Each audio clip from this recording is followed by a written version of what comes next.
Greetings, everybody. This is the Nova Narrator coming to you with another story. Casper's Blades of Anarchy, Part 1. So let's just get right into it. Considering I have nothing else to talk about.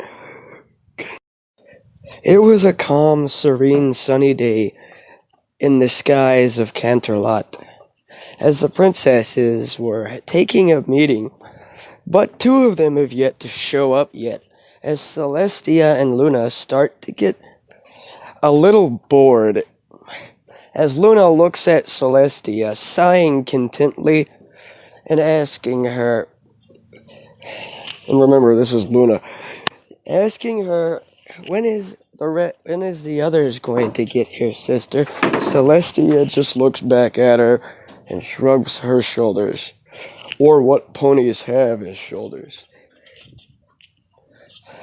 because she didn't really know. She always knew Rainbow Dash loved to be fashionably late, but never Twilight, and Cadence is all the way in the Crystal Empire, so she has an excuse for being late. But Twilight, her star pupil, is never late once until today. That's what really got Luna concerned. But just then, right as soon as they were starting to get skeptical about it, the two other mares walk in. Cadence greeting them with a bow and how's your day? Or whatever. And Twilight greeting Celestia with her usual appraise of craziness. Man, her Twilight freakouts. Yeah, let's just go with that. Twilight freakouts. As the four mares sit down in front of the table and start discussing business, Celestia starts wondering as she asks out to all the other three, so how are you three enjoying the day? Luna didn't really care, considering she was in charge of the night. So, frankly, Luna only cared for the night. Which used to say I blamed her. She's a night pony true and true. But Twilight and Cadence said it's pretty nice. And Celestia just gives a sheepish smile and says, I know. And in Twilight, she decides to get back to the business task at hand as they continue discussing their politics and shit like the royals usually do. Just then, they start hearing gunfire coming from the downstairs hallway. Not knowing what it was, basically, Celestia thought she should go and take a look, but the guard told her it's probably not a good idea that she should stay right where she's at. But as the gunfire started getting louder and louder, Celestia and the rest of them started to realize that the attackers are getting closer. So apparently they took out the front line of guards. But little did they know, these ponies were trained assassins sent to capture all four of the princesses. But before they knew it, it was too late. As Twilight and Cadence decide to open the door and take a peek, and what they see causes both ponies to gasp a shriek of horror as they see all the blood and entrails of all of Celestia's royal guards scattered all throughout the castle in a bloody massacre of, like something like the Texas Chainsaw Massacre. Let's just go with that, because it seems like the best way to describe something like that. And Celestia and Luna starts getting concerned, and Luna asks Twilight, what is it, Twilight? As Twilight motions for her to come and look. As Luna looks out the crack of the door, gasping at the sight of all the blood laying around in the castle, and Celestia looks back at her and says, come on, you two. Come on, you three. It ain't that bad. As she looks back and screams in horror as she realized all her guards have been terminated or assassinated, whatever you want to call it. Either one will work, because they both mean the same damn thing. Assassinated, terminated. Either way, some pony died. Let's just go with that. So, Luna, despite the other three trying to look out, she kicks the door back shut and locks it immediately. As Cadence starts to freak out a little, he says, "We gotta barricade the door." Twilight looks back at her and says, "I couldn't agree more," sighing contentedly as her ears fall back. A little bit worried of what the outcome would be if they're too late. So they started grabbing random things and pushing it against the door to try to hold off their attackers. And then they started blocking the only two windows in the room to make sure they couldn't get in that way either. But little do they know, their attackers were already on their way. See, as they hear a loud bang against the door, which kind of rocks the barricade forward, causing Cadence to jump back along with Twilight, Luna just gave an awkward grin, kind of trying to hold back her fear. And Celestia didn't know what to think. She was the only one that was calm and collective in the situation. Well, she has been a royal in that type of division for quite a while, and I guarantee this is not the first time that her castle came under attack like this. So, surprised she ain't done used to it. Just then, with a loud bang, the door begins to crack, causing all four ponies to shriek, and they start to wonder if they should have another alternative plan other than barricading themselves in one room. But nothing came to mind just yet. As the door begins to crack more and more, as all four princesses begin to get more and more scared of what the outcome would be if their attackers were to get in there. Are they going to be scalped? Are they going to have their heads cut off? Or are the attackers willing to let them suffer? See, as all the painful thoughts roll through all four ponies' heads, as they all start to shake a little from fear of what is to come if something ain't done. Just then the door cracks, and a strange pony with a deep voice on the other side says out, "Yes, Johnny!" causing all four mares to shriek and scream out loud. And where's my place again? Oh, there we go, damn it. There we go. I found it. As the door bursts, drilling the barricade out of the way, as 16 ponies with heavy armed cannons and glowing eyes barge into the room and start blazing around. They capture Twilight first. Luna wasn't going down so easily, neither was Celestia.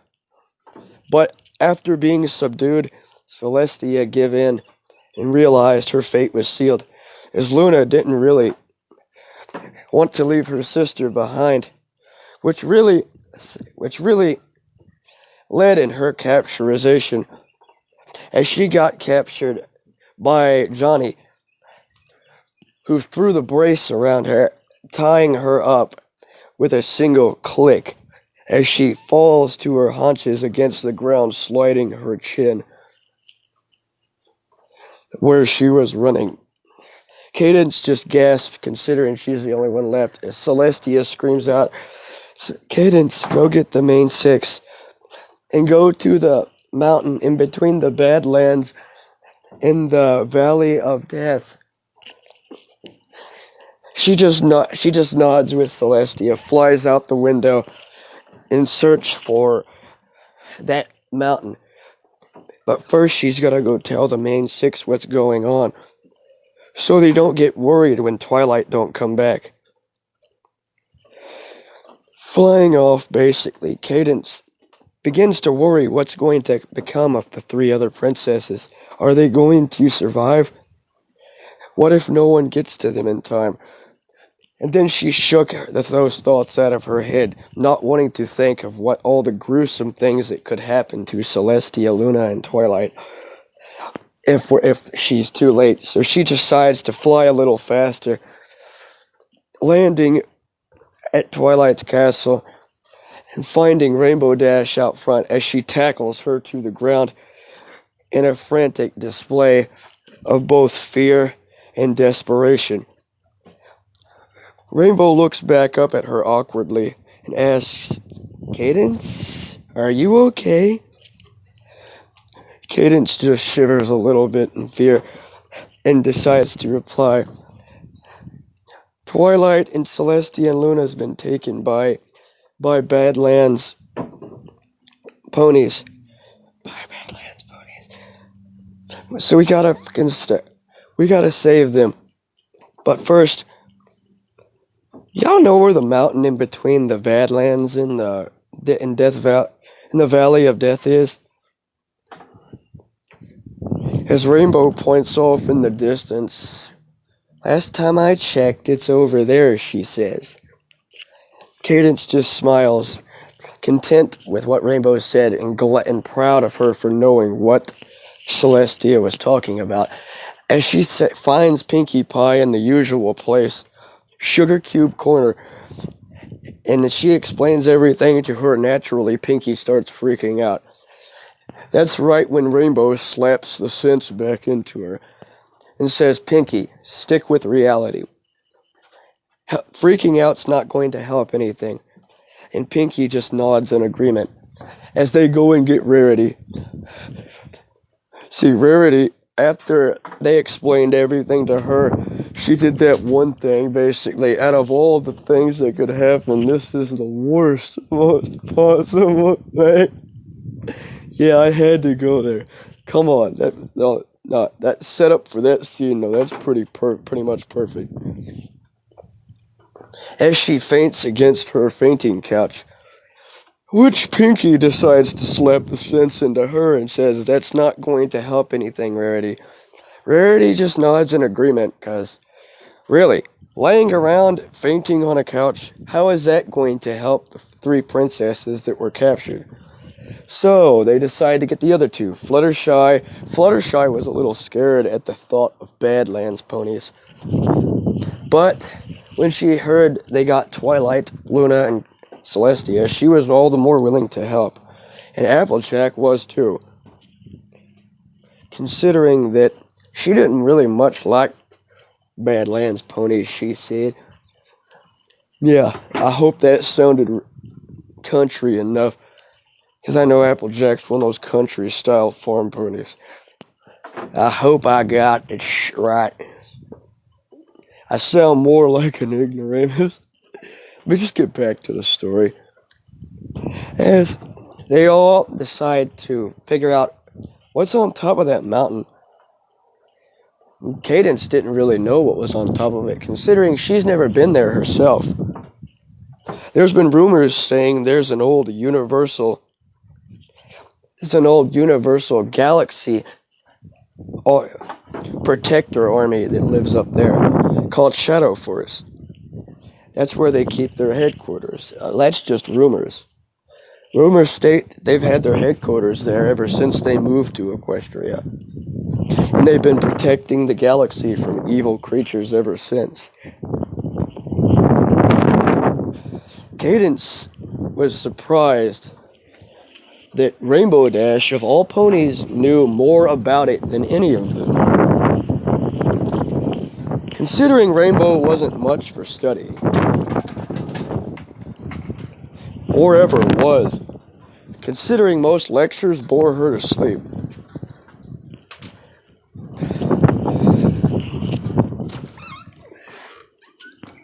Just then, Cadence tells her, "Rainbow, how do you know so much about this? I thought lectures bore you to sleep."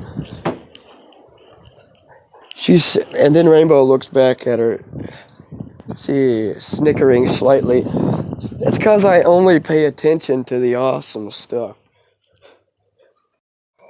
As they set off on the quest to find the mountain, walking into the ever-free forest and past all the deadliest obstacles, heading towards the mountain of truth, as they call it,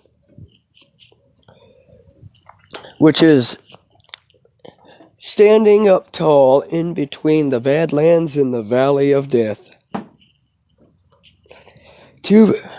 And that was Casper's Blades of Anarchy, Part 1. To be continued in Part 2.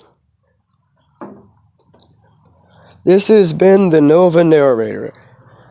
Make sure to like, subscribe, comment, and turn on the post notifications so you won't miss that Part 2 or any other fun stuff I write.